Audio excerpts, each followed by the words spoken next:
우리 하나님 아버지께서는 구원받는 길을 굉장히 어렵게 만들지 않으셨습니다. 인수분해라든지 미분적분을 풀어야 하나님 나라 갈 수 있다, 그렇게 만들지 않았습니다. 누구든지 이해할 수 있는 겁니다. 여러분, 구원이라는 것은 일자무식, 난 놓고 기억자도 모르는 분도 쉽게 이해할 수 있는 겁니다. 그만큼 하나님께서 자비롭게 우리의 구원을 이끄시는 것을 보게 됩니다. 지금은 시대 자체가 많이 바뀌고 있습니다. 완전히 지금 탈바꿈하고 있죠. 코로나 팬데믹이 없었다 할지라도 그 시대 흐름 바뀌는 것을 막을 수가 없는 겁니다. 하늘의 별자리가 다 바뀌었습니다. 그리고 모든 지금 자연계라든지 이런 것들이 엄청난 변화를 겪고 있습니다. 여러분, 인공위성 쏘아 올리는 거 한번 보십시오. 지금 미국에서, 중국에서, 러시아에서, 전 세계에서 지금 인공위성 쏘아 올리는 거 한번 보시기 바랍니다. 얼마 있으면 어떻게 됩니까? 지구촌 모든 곳에서 스마트폰 하나만 딱 들고 있으면 그냥 와이파이가 저절로 되는 거예요. 그냥 막 다 터지는 겁니다. 초연길 시대로 지금 완전히 들어갔습니다. 우리가 이런 걸 본다면 하나님 아버지께서 하늘 보좌에서 영적인 연파를 이렇게 쏴주고 계시는데, 우리에게 말씀을 주시고 계시는데, 지구상에 하나님의 그 은혜가 임하지 않는 땅이 있을까요? 없습니다. 제가 어느 이슬람 여인의 헤스미라는 책을 본 적이 있습니다. 이슬람권에서 예수님을 그리스도로 고백하면 누가 죽입니까? 아버지가 죽입니다. 딸이 그러면 아버지가 죽입니다. 그리고 오빠가 명예살인을 합니다. 그걸 명예롭게 여기는 거죠. 그런데 예수님이 직접 나타나시는 거예요.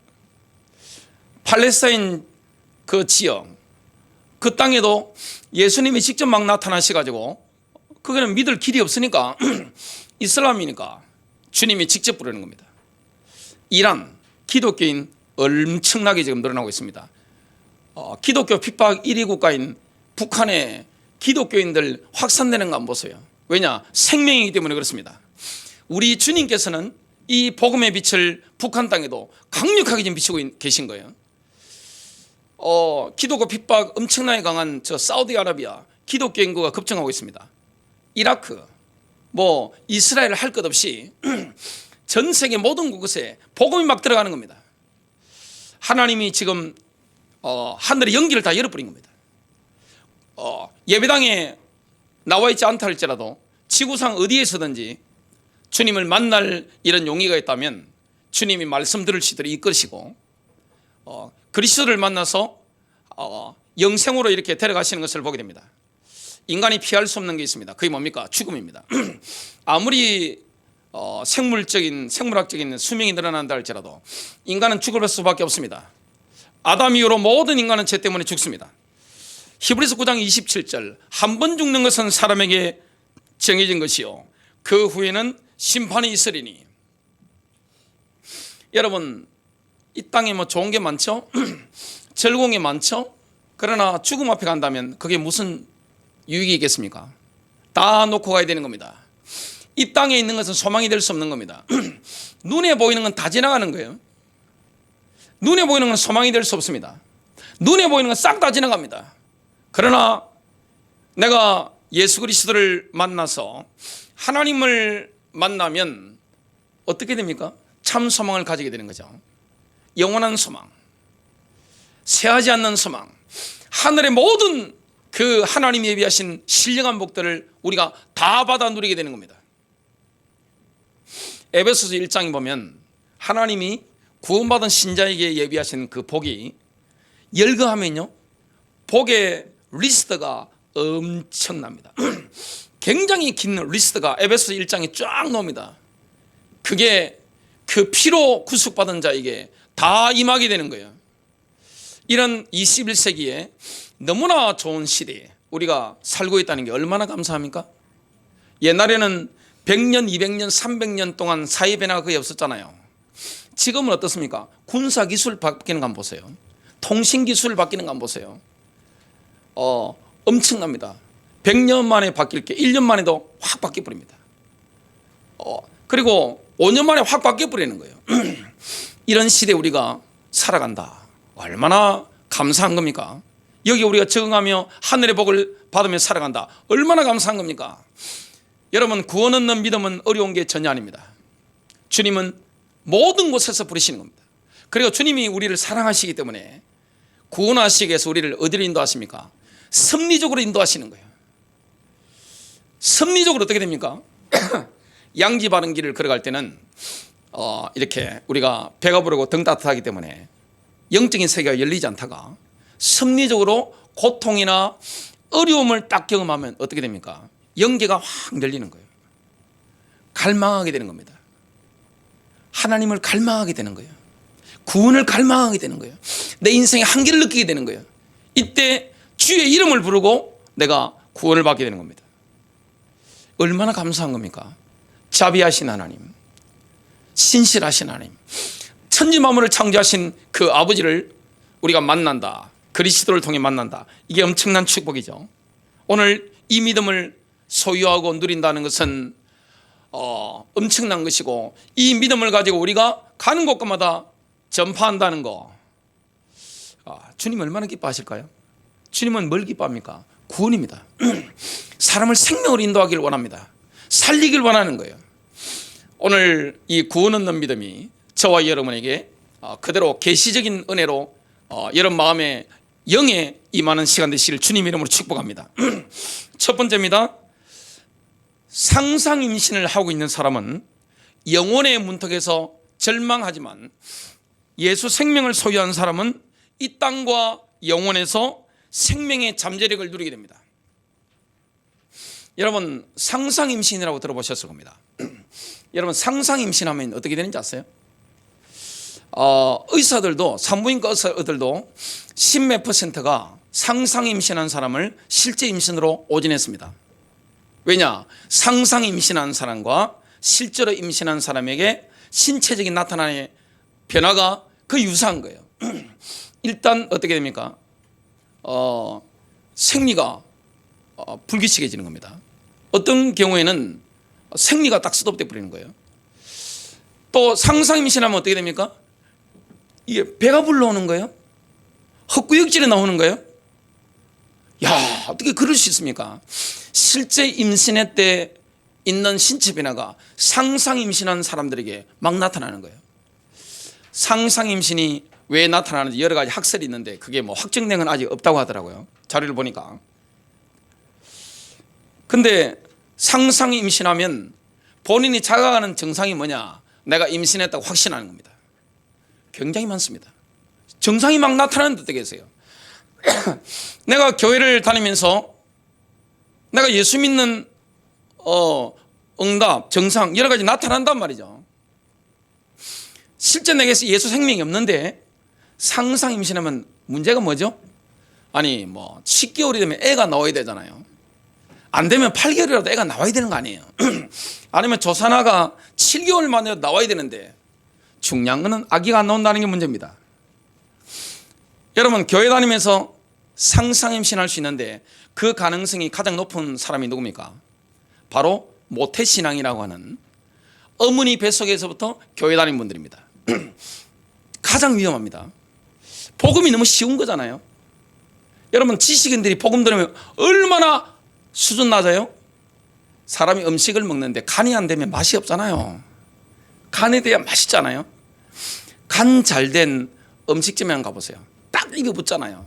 간이 중요한데, 아니 이 세상 책들 보면 얼마나 화려하고 재미있는 게 많아요. 수준 높고.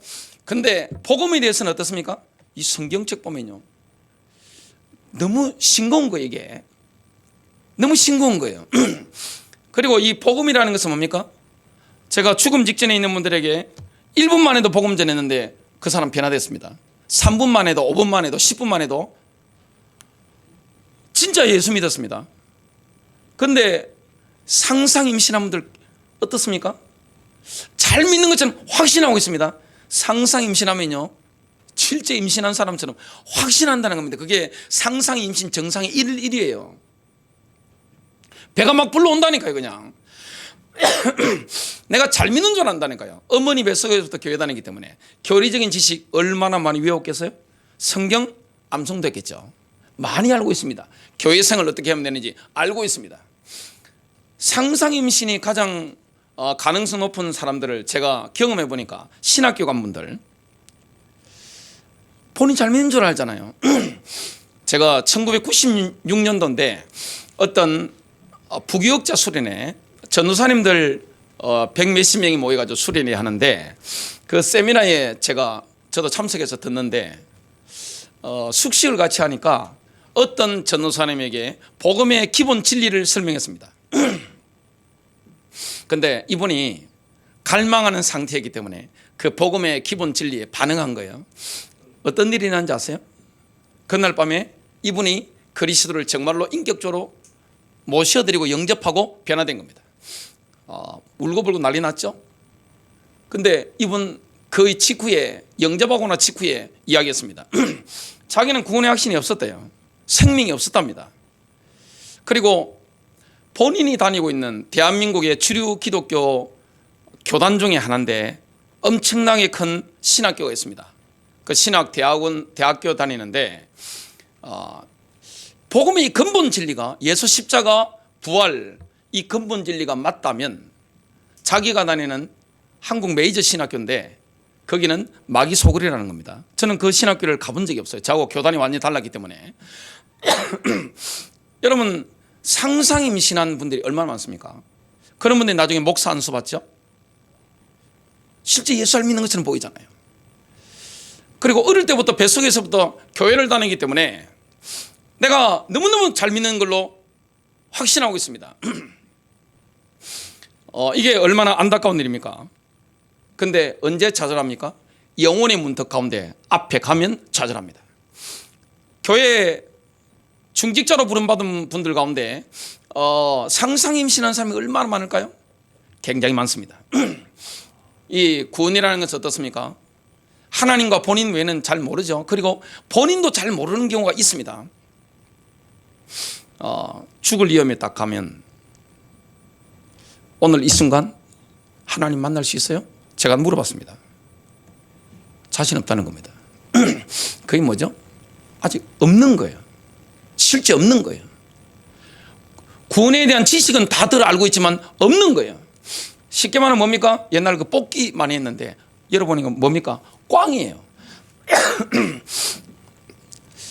제가 복음 전했는데 어떤 남자분입니다. 그 부인이 제가 목회하는 교회 권사님이셨습니다. 근데 남편이 너무너무 착하고 인격적인 거예요. 유교적인 품성이 완전 몸에 배어 계신 분인데 이 여자분이 예수를 진짜 믿었단 말이죠. 예수님이 좋으니까 교회 자꾸 목사님 옆에도 붙이고 충성하게 만든 거예요. 근데 이 남자분이 인품이 좋으니까 교회 재정을 맡게 된 겁니다. 그 재정 맡았다. 깨끗한 사람이잖아요. 신뢰 안 받으면 교회 재정을 맡기겠어요? 그리고 교인들 모든 상을 다 하는데 딱 맡긴 겁니다. 차량 운전 교회에 다 한 겁니다. 교회로 상이 있으면 어떻게 되느냐? 인격이 있으니까 눈치가 있잖아요. 오른손이 아닌 거 왼손이 모르게 다 한 겁니다. 근데 이 권사님 뭐라 하는지 아세요? 목사님 꽝이었습니다. 지금 교회 안 다닙니다. 자기는 잘한 거잖아요. 집사하고 잘한 거잖아요. 그런 분들이 얼마나 많은지 아세요? 나중에 영혼의 문턱에 딱 들어가면 어떻게 됩니까? 절망 가운데 들어가게 되는 겁니다. 그래서 오늘 주님이 뭐라 말씀하느냐? 마태복음 7장 21절 나더러 주여 주여 하는 자마다 다 천국에 들어갈 것이 아니요 다만 하늘에 계신 내 아버지의 뜻대로 행하는 자라야 들어가리라. 26절 27절 나의 이 말을 듣고 행하지 아니하는 자는 상상임신하면 말씀대로 살 수가 없죠. 자기 식대로 예수를 믿습니다. 그 집을 모래 위에 지은 어리석은 사람 같으리니 27절입니다. 비가 내리고 창수가 나고, 이 창수라는 것은 중동에 가보면 와디라고 있습니다. 평소에는 그 비가 안 오기 때문에 강 줄기가 있는데 거기는 물이 없어요. 근데 우기에 폭우가 쏟아지면 엄청나게 물이 막 밀려옵니다. 그러면 다 쓸어버립니다. 그 폭우가 오면 어떻게 됩니까? 창수가 나고 바람이 불어 그 집에 부딪힘에 무너져 그 무너짐이 심하니라. 예수 생명 없는 사람에게 그리스도의 십자가, 그리스도인들의 성수, 얼마나 부담되겠어요? 내가 죽고 그리스도로 사는 거, 이게 얼마나 부담되겠습니까? 오늘 자가 진단을 내리됩니다. 교회 안이 상상 임신한 지 얼마나 많겠어요? 모태 신앙인 가운데, 그리고 교회 신학교 가서 안수받는 분들 가운데, 교회 중직자들 가운데 내가 잘 믿는 줄 안다니까요. 아니 갑자기 헛구역질 나오고 배가 불러오고, 예? 생리 끝나고 진통도 느껴집니다. 태동이 느껴진다니까요. 오죽하면 상상 임신은 하가지고 산부인과 온 사람에게 의사가 오진까지 때리겠습니까? 이 보통 일이 아니잖아요. 그리고 이 많은 그리스도인들이 신앙생활을 어렵다고 느끼는 이유가 뭘까요? 인생이 너무 어렵다, 신앙생활이 너무 어렵다. 많은 문제 가운데 인생이 신앙생활이 너무 어렵다고 느끼는 이유가 뭡니까? 생명 얻었는데, 하나님 만났는데, 구원 얻는 믿음을 가지고 있는데 생명이 있는 줄 모르는 겁니다. 예수 생명의 잠재력에 대해서 전혀 모르는 겁니다. 예수께서 십자가에서 죄와 죄로 인한 결과, 여러분 창세기 3장의 아담의 원죄로 인한 결과가 얼마나 많습니까? 그 원죄와 원죄로 인한 이 땅에 임한 모든 결과를 십자가에서 다 담당하셨다는 거, 여기에 대한 확신이 없으니까 가난에 시달리고, 질병에 시달리고, 인간관계에 시달리고, 영적인 어둠이 막 시달리는 거예요. 생명의 역사가 흘러가 버리면 어떻게 됩니까? 어둠은 떠나가는 줄로 믿으시길 바랍니다. 이걸 잘 모르고 있는 거예요. 요한일서 5장 11절부터 13절입니다. 또 증거는 이것이니 하나님이 우리에게 영생을 주신 것과 이 생명이 그의 아들 안에 있는 그것이니라. 아들이 있는 자에게는 생명이 있고 하나님의 아들이 없는 자에게는 생명이 없느니라. 내가 하나님의 아들의 이름을 믿는 너희에게 이것을 쓰는 것은 너희로 하여금 너희에게 영생이 있음을 알게 하려 함이라. 예수 생명의 잠재력은 실로 엄청난 거예요. 이 잠재력이라는 게, 내 안에 예수 생명이 있다면 이 잠재력이라는 게 엄청난 거예요. 우리가 하나님의 자녀가 되면 그리스도의, 예수 그리스도의 동생이 되는 겁니다. 성경에 본다면 엄청난 거예요. 그냥 하늘의 왕이 나의 아버지가 되는 겁니다. 양자가 되는 거죠. 로마서 8장 15절입니다. 너희는 다시 무서워하는 종의 영을 받지 아니하고 양자의 영을 받았으므로 우리가 아빠, 아버지라고 부르짖느니라. 로마 황제가 많은 아들들 아니면 다른 사람 가운데 후계자에게 양자로 입적을 시킵니다. 왜 그렇죠? 권세를 이양하기 위해서, 권력을 주기 위해서 그렇습니다. 하나님의 자녀가 됐다, 양자의 영을 받은 사람은 어떻게 됩니까? 예수 이름의 권세가 우리에게 와 있는 거예요. 예수 이름으로 어둠의 영들은 떠나갈지어다, 질병은 떠나갈지어다, 모든 가난과 채무 영들은 떠나갈지어다, 오늘 내게 밀려오는 어둠의 권세는 예수 이름으로 떠나갈지어다. 해결되는 거죠. 여러분, 예수 생명 가지고 있으면서 예수 생명이 나의 영과 내 혼과 내 몸을 통해서 흘러나가면 어떻게 됩니까? 생명 안에서 왕노릇하게 되는 겁니다. 엄청난 거죠. 여러분, 예수 믿는다는 것은 영혼에서만 우리가 그 잠재력을 누리는 게 아닙니다. 이 땅에서도 생명의 잠재력을 누리게 되는 거예요. 생명 안에서 왕노릇하게 되는 겁니다. 왕의 특징이 뭐죠? 왕은 자기 말이 법입니다. 명령하면 되는 겁니다. 예수 이름으로 명령하는 거예요. 로마서 5장 17절, 한 사람의 범죄로 말미암아 사망이 그 한 사람을 통하여 왕노릇하였은즉 더욱 은혜와 의의 선물을 넘치게 받은 자들은 한 분 예수 그리스도를 통하여 생명 안에서 왕노릇하리로다. 모든 사단의 권세 주님이 끝내버리죠. 죄와 사망의 권세 십자가에서 완전히 끝내버린 겁니다. 여러분, 진정으로 생명 얻은 사람은 사망이 없습니다. 그래서 예수님을 진정으로 인격적으로 만난 사람은 죽음을 두려워하지 않습니다. 죽음은 뭐가 되는 겁니까? 영혼으로 들어가는 입구가 되는 겁니다. 얼마나 감사한 거예요? 여러분, 죽는 사람이 얼마나 감사한 겁니까? 그래서 성경은 죽었다 그러지 않고 잔이라 그럽니다. 내가 잠깐 잠들어서 눈을 뜨는 순간에 누구를 만나게 되는 거죠? 생명의 주님, 나의 주님 그리스도를 만나게 되는 겁니다. 이게 얼마나 큰 축복입니까? 생명 가졌다는 것은 다 가진 것입니다. 두 번째입니다. 구원 얻는 믿음을 가지고자 한다면 복음의 토대가 되는 기본적인 사실을 명확하게 이해해야 됩니다. 복음의 토대가 되는 아주 기본적인 사실이 있습니다. 토대가 중요하죠. 기초가 너무 중요합니다. 많은 분들이 복음을 이성적으로 설명하기 어렵고 이해하기 어렵다고 생각합니다. 그건 착각입니다. 우리가 전도 집회 같은 걸 참석해 보면 엄청나게 뭐 변화받은 사람들, 감정적으로 막 변화받은 이런 걸 강조하기 때문에 그러면 내가 구원받지 않은 거 아니야? 이렇게 생각할 수 있습니다. 그런 게 아닙니다. 복음을 이해한다는 것은 뭡니까? 명확한 사실인데 이게 어려운 게 전혀 아닌 겁니다. 이게 문제인 겁니다. 그래서 세상 지식인들이 복음을 들어오면 맛이 너무 싱거운 거예요. 별거 없네 이럴 수 있습니다. 근데 이게 계시적으로 내게 임해야 됩니다. 이거 이해되는 것도 어떻게 됩니까? 마음으로 믿어야 되는 거예요.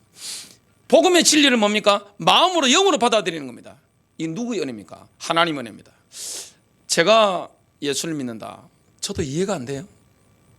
제가 예수를 믿는다. 이게 그러면서 이 땅에서 생명 안에서 왕노릇까지 하고 있다. 이게 제 머리로 이해가 안 되는 거예요. 이 하나님 은혜잖아요. 여러분 교회 다니는 분들이 얼마나 많아요 지금? 우리나라에서 기독교가 제일 강한 데가 어딘지 아세요? 호남입니다.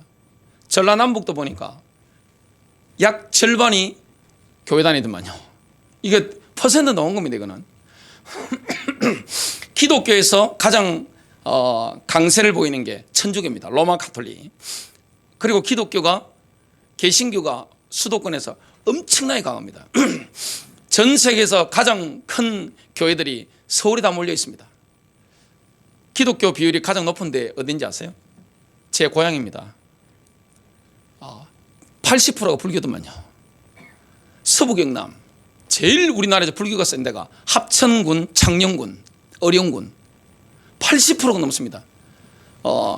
제 고향은 80% 약간 밑에 부산, 경남, 경북, 대구 여기는 뭐 예수 믿는 사람이 굉장히 마이너죠. 숫자가 적습니다. 제 고향에는 일단 교회 다니는 사람이 없었습니다. 고향에 뭐 암 걸리면 가는데 그 교회였습니다. 교회 가면 약간 정신 문제가 있는 것처럼 오해를 받을 소지가 있는 그런 현장이었습니다. 근데 지금은 그 시골에 있던 분들이 수도권으로 막 쏠려왔으니까 그래도 예수 믿는 분들이 많이 늘어났더라고요. 제 고향 분들 가운데서도 교회를 다니고 예수를 믿는 분들이 있는데 진짜 그리스도를 인격적으로 만나서 생명 안에서 왕노릇하고 이 땅에서 생명의 잠재력을 누리는 사람이 몇 퍼센트 될까요? 주님은 뭐에 관심이 있습니까? 우리의 구원에 관심이 있는 겁니다. 그리고 구원 얻는 믿음을 가지길 원하고 이 구원 얻는 믿음 가지고 이 땅에서 승리하길 원하고 영원에서 승리하길 원하는 겁니다. 그런데 이 구원 얻는 믿음을 가지는데 감정적인 게 아니에요. 명확한 복음의 사실을 내가 깨닫는 겁니다. 이해하는 겁니다. 어려운 게 전혀 아니에요. 아브라함이 믿음으로 어렵다 하심을 받은 것처럼 예수 그리스도를 죽은 자 가운데서 살리신 하나님을 믿는 자는 어렵다 하심을 받습니다. 이 어렵다 하심을 받은 자는 하나님 나라 갈 수 있습니다. 천국으로 들어가는 거예요. 아브라함의 믿음은 모든 그리스도인들의 모델입니다.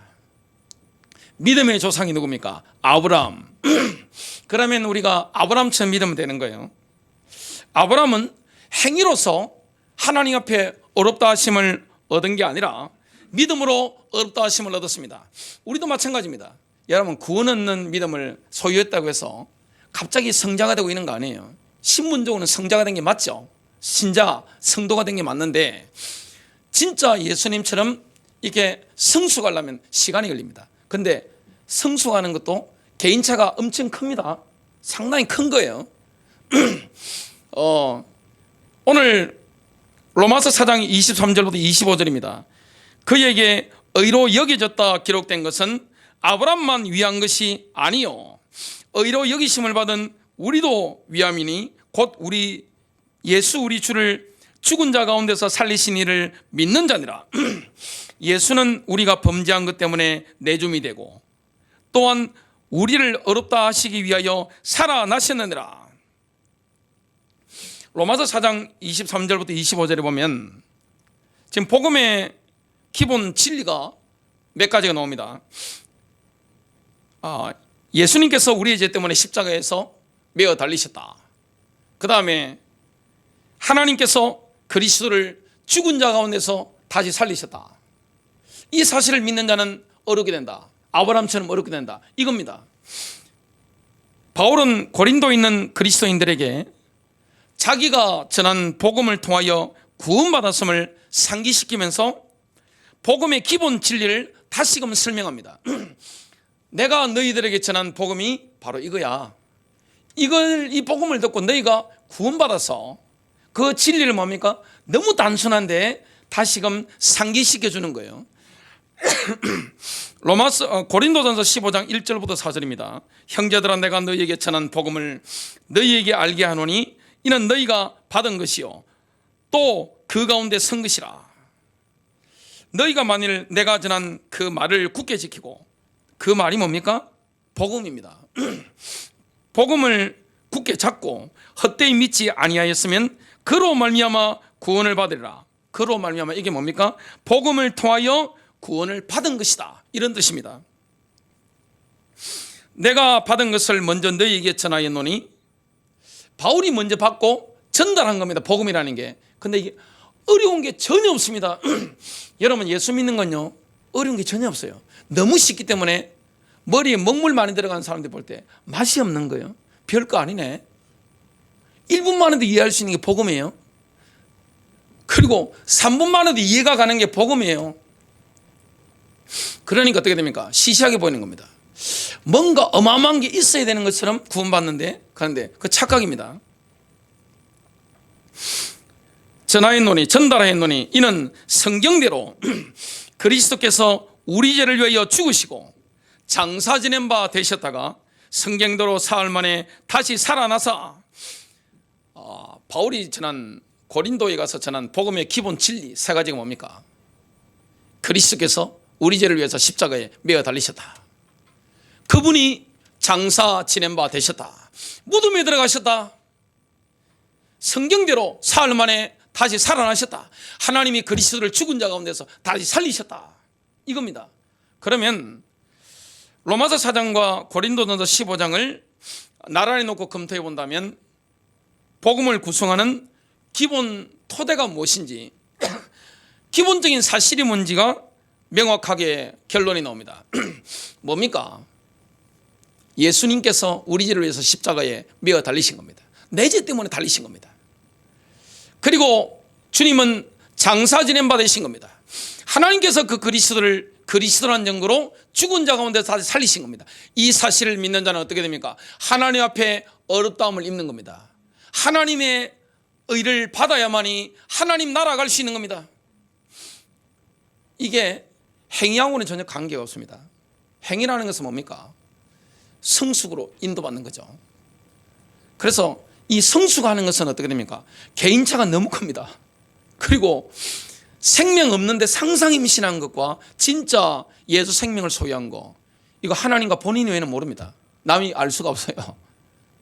막 믿습니다 하고 막 눈물 흘리고 정세 많잖아요. 예수 믿으면 나타나는 그런 거 이야기하는데 그거 가지고 판단할 수가 없어요.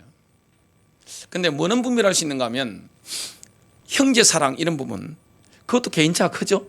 생명 바로 얻었는데 어린아이가 뭐 할 수 있는 게 뭐가 있겠어요. 영적으로 자라가야죠. 그리고 성령의 열매 맺을 수 있겠어요, 생명 없는 사람이. 그리고 육신적인 그리스도인도 성령의 열매 맺을 수가 없잖아요, 생명이 있는데. 이런 차이가 있는 겁니다. 마지막 큰 세 번째입니다. 복음의 기본 사실을 들은 후에 구원을 받고자 한다면 각자가 그리스도께 직접 개인적으로 반응해야 됩니다. 각자가 반응하는 거예요. 남이 반응해 주는 게 아니에요. 복음의 기본적인 진리, 그 사실, 명확한 사실이잖아요. 이거 누구나 이해할 수 있는 겁니다. 난 놓고 기억자도 몰라도 이거는 쉽게 이해할 수 있는 거예요. 들어보면 아는 겁니다. 듣고 구원받을 수 있는 거예요. 내가 믿음으로 반응하는 거예요. 그래서 믿음으로 반응하는 겁니다. 이 복음의 기본 진리를 뭡니까? 마음으로 받아들이는 겁니다. 이 마음으로 받아들이는 게 은혜 없이 됩니까? 은혜 없이 돼요? 여러분, 구원받는 것은 하나님의 은혜로 받는 겁니다. 은혜가 임하니까 믿어지는 겁니다. 구원의 진리가 믿어지는 겁니다. 너무 간단하고 너무 쉬운 건데 이게 계시적으로 임할 때는 어떻게 됩니까? 이게 간단한 게 아닙니다. 그리고 어마어마한 거예요. 내 인생에 혁명적인 변화가 일어나는 겁니다. 사망에서 생명으로 옮기는 역사가 막 일어나는 겁니다. 죽었던 내 영이 살아나는 겁니다.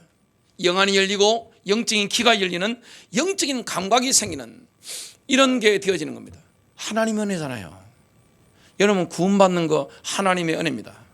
하나님의 은혜예요. 지금 그 은혜가 지금 21세기에 주님의 재림을 앞두고 어떻게 됩니까? 완전히 열려버린 거예요. 아니, 인공위성 쏴가지고 그 인공위성에서 막 전파를 쏴주니까 얼마나 우리가 편리하게 지금 스마트폰을 활용하고 있습니까? 근데 이 시대에 주님이 영혼들을 구원하시기 위해서 천사들을 움직이고 수많은 하나님의 사역자들을 움직여가지고 이 예배당을 통하여 그리고 온라인을 통하여 어떤 데는 어떻게 됩니까? 그것도 안 되는 데는 뭡니까? 직접 주님이 찾아갑니다. 그런 분들이 얼마나 많습니까? 찾아가서 예수님이 어떤 일을 하셨는지 이걸 증거하게 하시는 거예요. 우리를 위해 죽으신 겁니다. 십자가에서 피 흘려 죽으신 거예요. 장사 지낸 바 되신 거예요. 주님이 하나님께서 뭡니까? 죽은 자 가운데 살리신 겁니다. 이 사실을 믿으면 어떻게 됩니까? 하나님 앞에 어렵다 하심을 잊고 어떻게 됩니까? 하나님 나라 가게 되는 거예요. 너무 간단한 거잖아요. 근데 이 증인이 누구의 증인입니까? 예수 십자가와 부활에 대해서 최고의 증인이 뭡니까? 성경에 보면 예수 십자가와 부활을 목격했던 목격자의 증인이 제1증인이 아니라는 거예요. 성경 보니까 뭡니까? 구약 성경에 나오는 선지자들의 그 글들입니다. 예언들입니다. 이게 최고의 증언입니다. 그게 고린도전서 15장에 나오는 겁니다. 그리스도를 직접 십자가와 부활을 목격한 증인들이 있습니다. 그것보다 더 위대한 증인들은 누굽니까? 바로 구약 성경의 선지자들입니다. 예언대로 주님이 죽으신 거예요. 장사 지낸 바 되신 거예요. 부활하신 거예요. 이 사실을 믿는 겁니다. 그래서 너무 간단한 거예요. 너무 간단하기 때문에 안 믿어지는 거예요. 그 너무 간단한데 이게 영으로 내게 하나님의 은혜로 오지 않으면 이게 이해가 안 되는 겁니다. 그리고 이해된 것 같은데 이해가 안 된 겁니다. 이는 연의 역설입니다. 이 복음의 기본 사실을 듣고 반응하는 것은 뭡니까? 개인의 선택입니다. 그 개인이 하는 거예요. 부모도 해줄 수 없는 거예요. 친구도 해줄 수 없는 거예요. 개인이 하는 겁니다. 몰라서 못 믿는다 그런 거 없습니다. 지금 시대는 몰라서 안 믿는 게 아니에요. 개인이 의지를 가지고 뭡니까? 거부할 뿐입니다. 긍정적으로 복음에 반응하는 겁니다. 이게 복음에 어떤 반응을 보여야 되는지 예수님이 설명하셨는데 어려운 게 아무것도 없습니다. 복음 반응한 게 누구나 이해할 수 있는 겁니다. 네 가지가 있는데요. 작은 첫 번째가 뭐냐? 주의 이름을 부르는 것입니다. 복음의 진리를 마음으로 믿고 입으로 시인하는 겁니다. 그러면 누구든지 구원받습니다. 구원받는 게 어려운 게 아니에요. 로마서 10장 13절 누구든지 주의 이름을 부르는 자는 구원을 받으리라. 두 번째는 뭡니까? 내게로 오라는 겁니다. 예수님께로 가면 되는 거예요. 인생이 고달픈 사람, 지치고 힘들 때 뭐합니까? 예수님께로 나아가면 되는 거예요. 초대하시는 겁니다. 초대하시는데 예하고 아멘하고 따라가면 되는 거예요. 마태복음 11장 28절 수고하고 무거운 짐진 자들아 다 내게로 오라 내가 너희를 쉬게 하리라. 그리스도께서는 복음으로의 초대에 참으로 관대하게 약속을 하고 있습니다. 요한복음 6장 37절 아버지께서 내게 주시는 자는 다 내게로 올 것이요 내게 오는 자는 내가 결코 내쫓지 아니하리라. 주님의 초대에 응하면 어떻게 됩니까? 반응하면 예수님이 내어 쫓지 않습니다. 제가 복음 전하면서 참 어이가 없다는 거 생각한 게 있습니다. 야, 어떻게 그렇게 한국에 좋은 대학을 나오고 그렇게 사회생활 하면서 머리 좋고 양심적인데 교회를 열심히 다니는데 안 믿는 거예요. 제가 볼 때 안 믿는 거예요. 근데 어떤 분한테 찾아갔는데 불구자가 됐는데 제가 복음을 설명했습니다. 복음에 반응했습니다. 주의 이름을 불렀어요. 주님께로 간 겁니다. 예수 그리스도를 인격적으로 만난 겁니다. 그분 장례식을 제가 집례를 하고 오는데 옆에 분이 그러시더라고요. 목사님, 그 사람 사기꾼이에요. 그러더라고요. 야, 그때 제가 느낀 게 있습니다. 사기꾼에게 하나님 은혜를 베푸신 거예요.